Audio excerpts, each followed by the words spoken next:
hewan vertebrata yang ada di halaman 34 ini. Pada pelajaran sebelumnya, anak-anak ibu juga sudah mengenal dan mengingatkan kembali pelajaran pada kelas 4 terlebih dahulu pada tahun-tahun sebelumnya. Nah, di sini kita akan melihat ada beberapa contoh hewan yang ada di lingkungan kita yang kita lihat sehari-hari, seperti hewan kelinci, belalang, burung, ikan. Nah, semuanya itu hewan yang dapat kita temui dalam kehidupan kita. Nah, pada halaman 34 ini ada tugas di bagian ayo mengamati. Coba kamu perhatikan terlebih dahulu jenis-jenis hewan yang ada di sini. Nah, kemudian nanti anak-anak ibu akan dapat menuliskan nama-nama hewan tersebut dan menggolongkannya termasuk ke dalam hewan vertebrata dan hewan yang bukan vertebrata. Nah, pada gambar di atas juga dapat kamu perhatikan ya anak-anak ibu semua, itu merupakan yang pada halaman 34 tadi itu merupakan hewan yang bertulang belakang ya, yang seperti ibu sebutkan tadi ada kelinci, burung, belalang, dan juga ada ikan.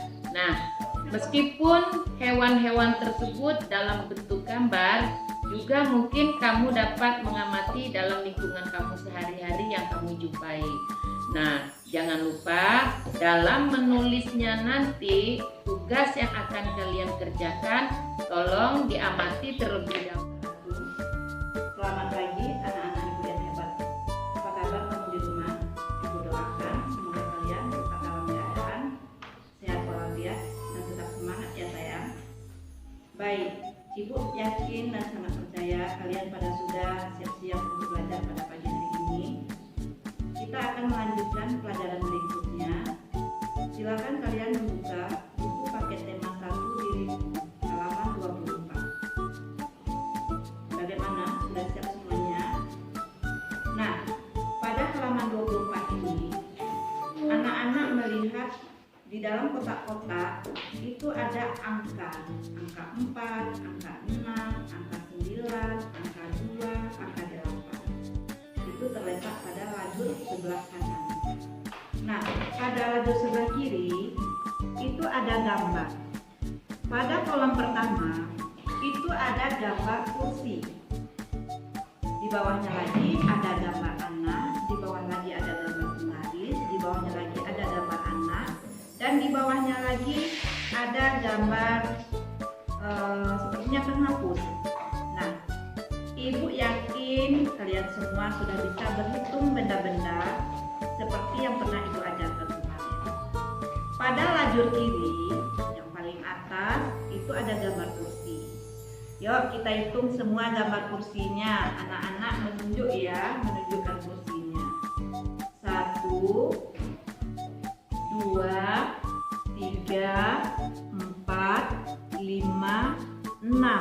Nah, berarti kursinya ada 6.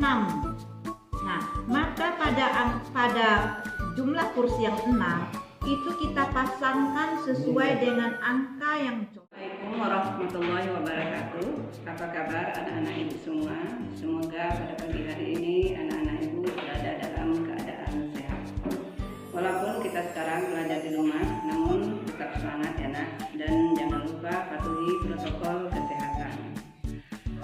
Baiklah, pada hari ini kita akan melanjutkan pelajaran kita sebelumnya, yang mana sebelumnya kita sudah mempelajari mengenai surat Al-Kafirun.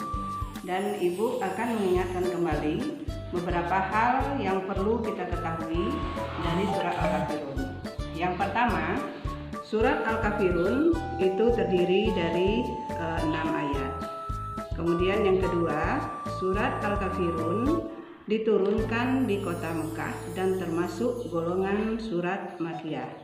Dan surat Al-Kafirun ini merupakan surat yang ke-109 di dalam Al-Quran. Nah, kenapa surat Al-Kafirun ini dikatakan surat Makkiyah? Karena diturunkan di kota Mekah. seperti kita ketahui bahwa Al-Quran itu diturunkan di dua tempat. Yang pertama di kota Mekah, yang kedua di kota Madinah. Yang turun di kota Mekah itu dinamakan surat Makkiyah, yang turun di Madinah itu dinamakan surat Madaniyah. Nah, itu beberapa hal yang harus kita ketahui tentang surat Al-Kafirun. Dan kemarin kita juga sudah membaca bersama-sama mengenai surat Al-Kafirun. Dan baiklah, Ibu akan mengulang kembali bagaimana cara membaca surat Al-Kafirun dengan baik. Bismillahirrahmanirrahim. Qul ya ayyuhal kafirun la a'budu ma ta'budun wa la antum 'abiduna ma a'bud wa la ana 'abidum ma 'abadtum wa la antum 'abiduna ma a'bud lakum dinukum waliyadin. Nah, begitulah cara membaca surat Al-Kafirun dengan benar. Nah, setelah kita membaca surat Al-Kafirun, ada beberapa hal yang harus kita ketahui juga, bahwa surat Al-Kafirun itu mempunyai hukum bacaan tajwid. Jadi di dalam surat Al-Kafirun itu terdapat beberapa hukum bacaan tajwid. Yang pertama adalah ikhfa, yang kedua adalah idgham bi gunnah, yang ketiga adalah mad tabi'i, yang keempat adalah izhar safawi. Nah, kita masuki yang pertama, yaitu ikhfa. Ada yang tahu apa itu ikhfa? Ya, ikhfa itu artinya adalah menyembunyikan, ya, menyembunyikan atau menyamarkan bunyi nun mati atau tanwin.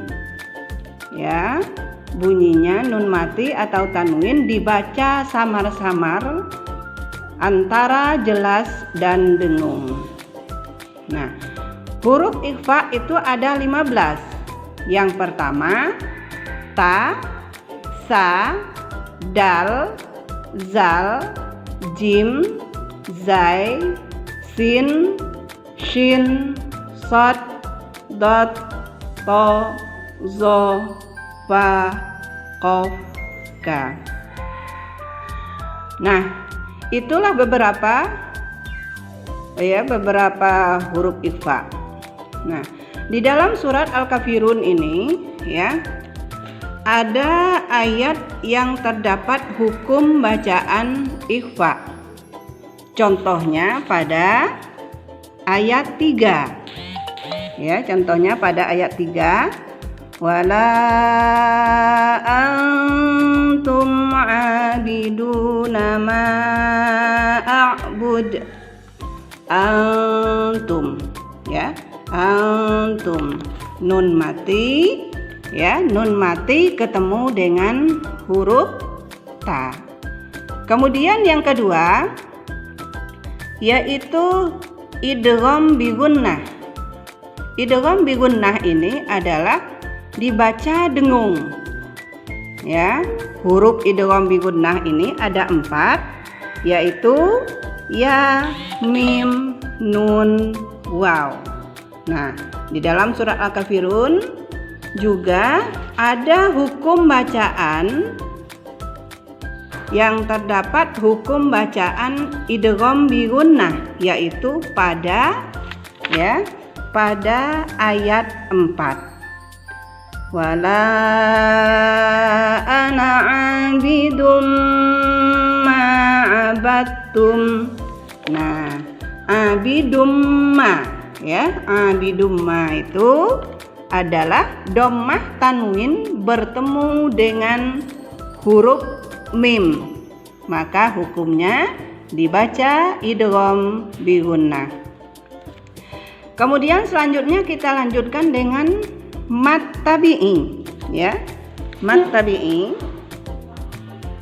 Mad tabi'i itu apabila ada alif terletak sesudah patah atau ya sukun sesudah kasrah atau waw sukun sesudah dhammah. Ya. Nah, itu yang disebut dengan mad tabi'i. Nah, di dalam surat Al-Kafirun pun ada hukum bacaan mad tabi'i.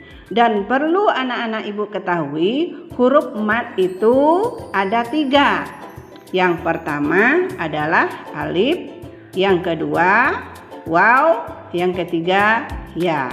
Apabila kita ketemu salah satu huruf mad di dalam Al-Quran, maka harus dibaca panjang. Jadi mad tabi'i ini dibaca panjang 2 harkat. Nah, di dalam surat Al-Kafirun itu terdapat pada ayat 5. Wala antum abiduna ma a'bud.